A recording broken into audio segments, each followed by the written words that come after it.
Hi කොහොමද ඉතින් ඔයාලට? ඔයාටත් හැමදාම බාලගිරිද? අලුතින් වැඩක් පටන් ගන්න ගියත්, තියෙන වැඩ ටික කරගන්න ගියත්, හද නෙමෙයි හෙට කිය දින සති මාස ගණන් තිස්සේ එක තැන පල් වෙනවද? එහෙනම් මේ වීඩියෝ එක ඔයාටම තමයි. අන්තිම වෙනකම් බලන්න.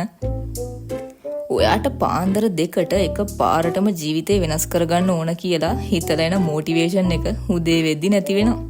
එලාම එක වදිද්දිම තව විනාඩි 5යි කිය පස්ස පැත්තට එළිය වැටෙනකම්ම නිදා ගන්නවා. ඉතින් හරියයිද කියන්නකෝ. එතනින්ම පටන් ගන්න මේ වැඩ කල් දාන පිස්සුව දිගටම ඔයා කන්ටිනියු කරගෙන යනවා. අවුරුදු ගාණක් තිස්සේ ජිම් යන්න පටන් ගන්නවා කියලා හිතලා තාමත් ඔයා ජිම් එක ළඟටවත් ගිහින් නැතුව ඇති.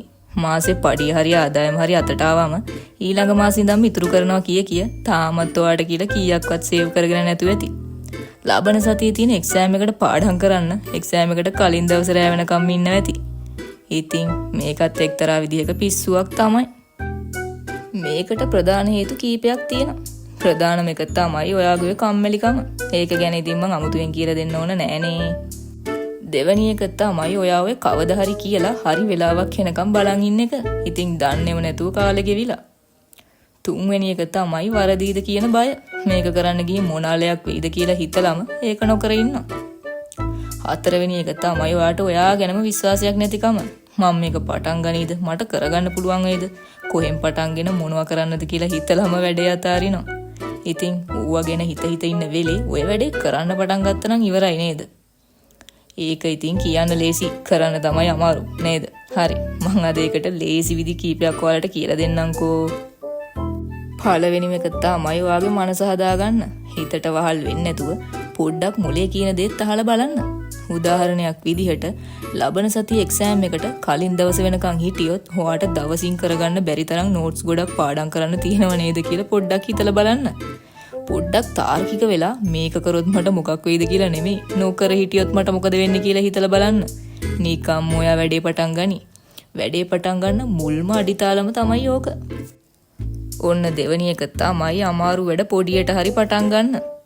හරියට ඔයාට කියවලා ඉවර කරගන්න ඕන පොතක් තියෙනවා නම් එකපාර බදා ගන්න නැතුව දවසට පිටුවක් දෙකක් කියවලා පටන් ගන්න. ඕනම දෙයක් කරන්න මේ ක්‍රමෙන් පුළුවන්. දෙයක් නොකරම ඉන්නවට වඩා එක පුංචි ස්ටෙප් එකකින් හරි පටන් ගන්නවා කියන්නෙම ඔයා ඒ වැඩේ කරලා ඉවර කරනවා කියන එකටම තමයි. ඔන්න තුන්වෙනි එක තමයි අන්තිම ඉලක්කෙටම නැතුව මේක සිද්ධ වෙන ප්‍රොසෙස් එකට ගොඩක්ම ફોකස් කරන්න.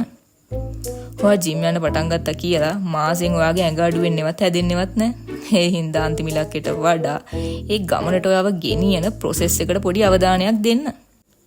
අන්න ඒ විදිහට කරොත් ඔයා ඔයාගේ ඉලක්කයට යන්න කලින් ඔය වැඩේ මගදී අතාරින සම්භාවිතාවේ ගොඩක්ම අඩුයි. ඔන්න හතරවෙනි ක්‍රමය තමයි ඔයාගේ ඔළුවේ මෙහෙ යවන ඔය වටේ තියෙන විකාර ටික අයින් කරගන්න. හරියට ඔයා කාමරය අස් කරන්න පටන් ගද්දිම ඔයාගේ අඹ යාළුවාගෙන් එන කෝල් එක වගේ. ඊට පස්සේ කාමරය අස් කරන එක පැත්තක.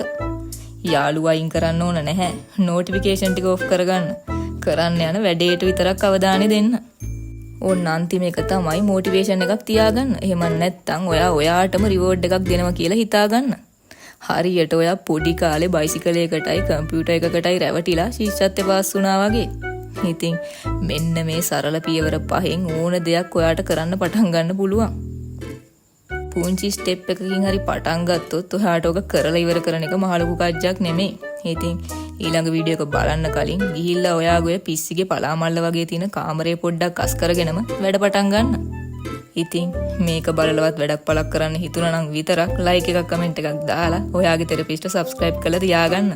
තවත් මේ වගේ වීඩියෝ එකකින් ආයෙත් එන්න. එහෙනම් ගිහින් එන්නම්.